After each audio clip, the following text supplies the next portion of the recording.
Greetings, Internet. This is one of my first videos of the year, kind of a semi-scripted vlog, and it's about one of the most extraordinary events to start off 2023 with for me. A trip to the PaperMill Playhouse to see a production of Disney's Hercules. Well, for those of you who don't know, Hercules officially got a stage production back in 2019 at the Public Theater Works in New York City, very close to Central Park from what I heard. And for those of you who don't know about the PaperMill Playhouse, it's a very prestigious performing arts center that's been around for several decades now and is very commonly served as a launching pad for shows before they officially make it to Broadway, Newsies being one example that comes to mind. I missed the chance to see their production of The Hunchback of Notre Dame, for a variety of reasons, one being that I was in New Jersey for less than a year at the time and I was still settling in, so I hadn't had much time to keep up with the news that was going around in other cities. But I wanted to make sure that this was one opportunity I wouldn't miss. I don't know if Hercules will have the same fate as Hunchback of not being able to make Broadway for whatever reason, so I'm certainly glad I seized my chance to watch it here when I could. Now, my thoughts on the animated Hercules. It's one that I grew up with, as did most 90s kids, and I consider myself in the fan camp of it. It's definitely not a perfect movie by any means, but I can remember all the words of dialogue from it. It still makes me laugh. I sing along to every one of the songs: Go the Distance, Zero to Hero, One Last Hope, and I Won't Say I'm in Love, and A Star is Born, and all that jazz. Or gospel, if you will.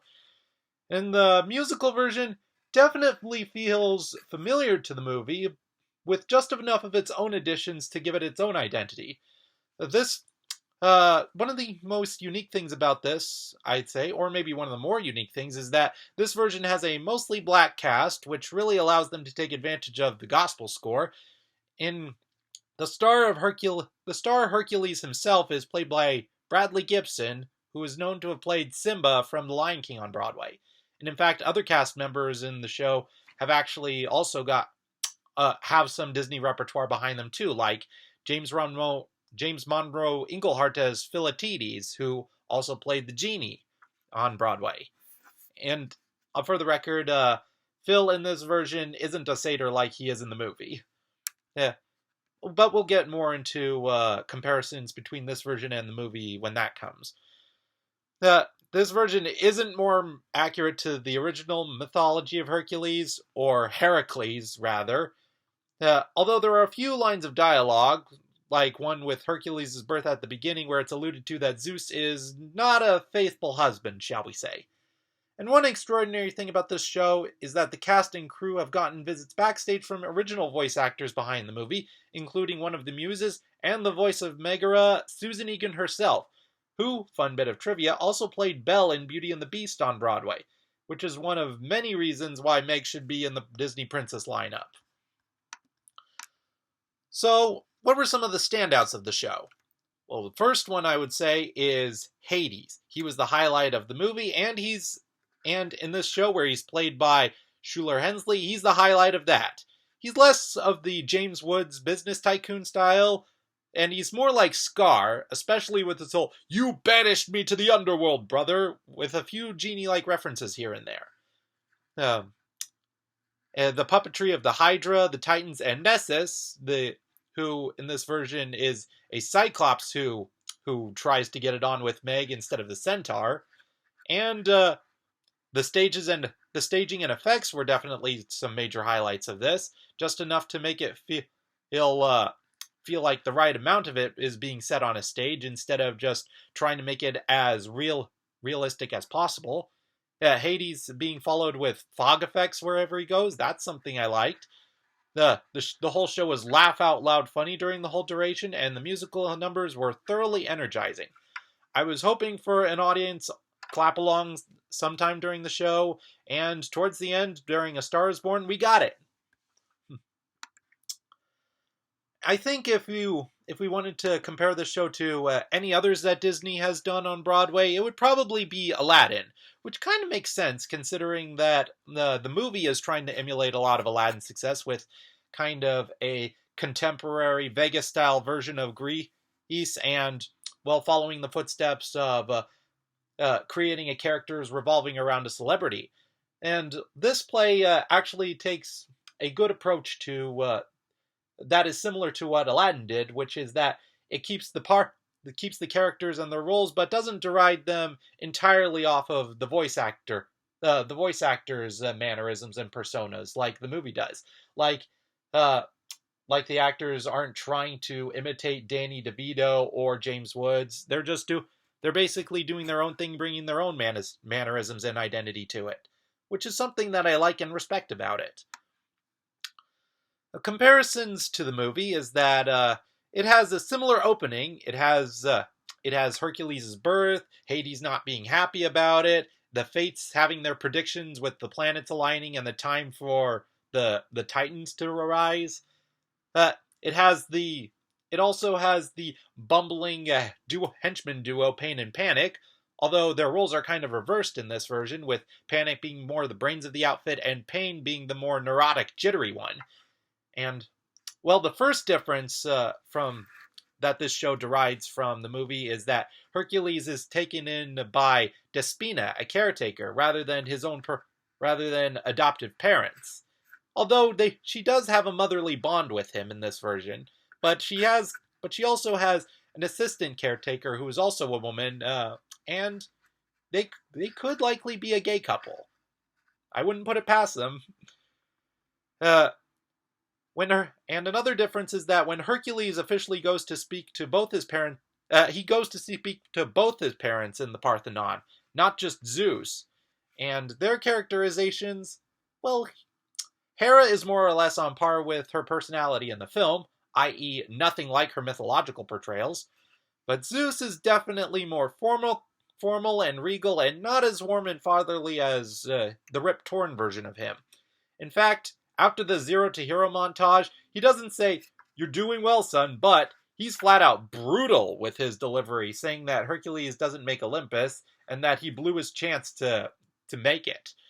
It's all the more crushing to Hercules and makes him feel just so defeated after his quest. One of Zeus's more poignant lines about this is that, "You're not a hero, you're a celebrity. Any mortal can be a celebrity." One of the differences with Phil's characterizations is that he's running a diner that he calls Phil's Soul Spot before Hercules comes along, and Hercules promises to give him credit for making a hero and not just discard him at the end.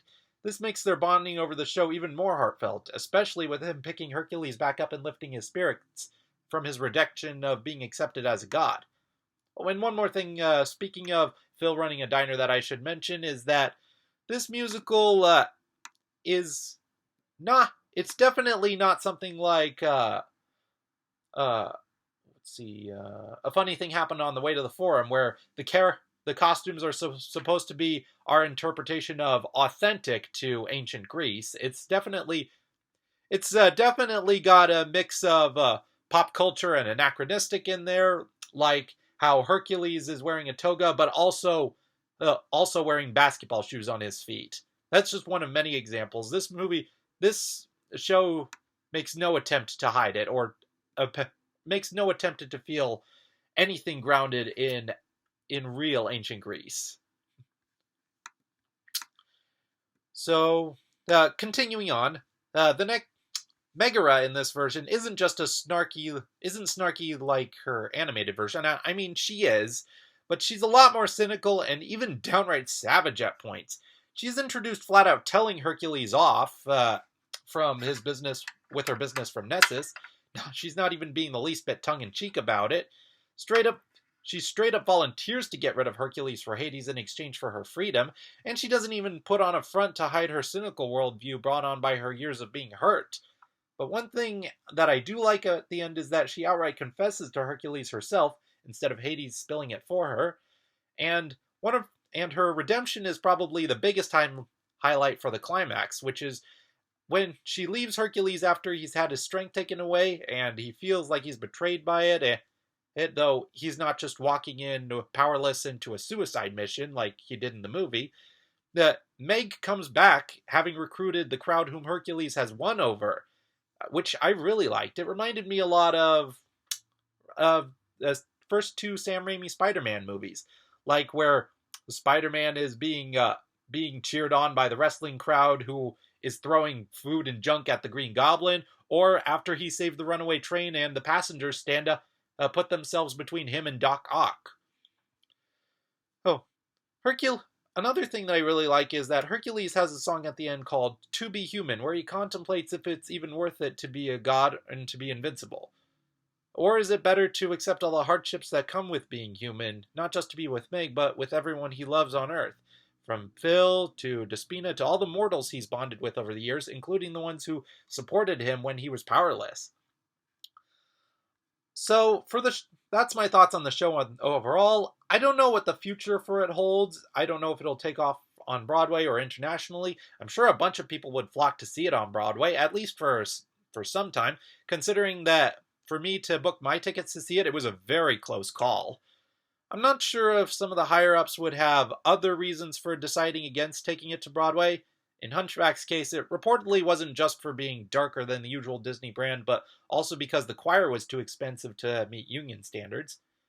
I've heard plenty of people who went to see Hercules at PaperMill praise it and say that they had a great time, but I've also seen some scathing reviews of it from sources like the New York Times. Some have said that the show has potential but needs tweaking here and there. Others have said it feels more like a corporate product than a work of art derived from passion. And I can imagine that there may even be some more cynical minds who fear that Disney on Broadway is becoming more and more like their live-action remakes for that reason. But for my money, with as good a time I had and with the energy that I could feel with the performers giving off, with their interactions with the audience and the way some of the stage elements went, I can say that the passion for this was reflected, in my eyes anyways. Basically, for me, it's all a matter of going in with an open mind.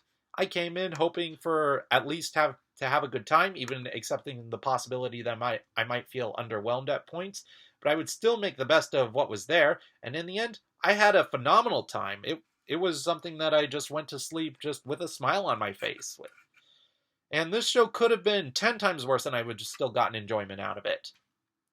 It might not be the best stage show Disney has ever done, but I will say that I'm certainly glad I seized my opportunity to see it, and regardless of it being the most artistic feat Disney's ever done in the world of theater, this is one I can easily recommend to people who want to have themselves a good time. If it ever becomes accessible to the mainstream, with a local performance, or on Broadway, or even with a simple cast recording. Whether you be a hardcore fan of the movie or someone who's never seen it, but might after seeing this, I would definitely just say, be willing to go the distance with this one.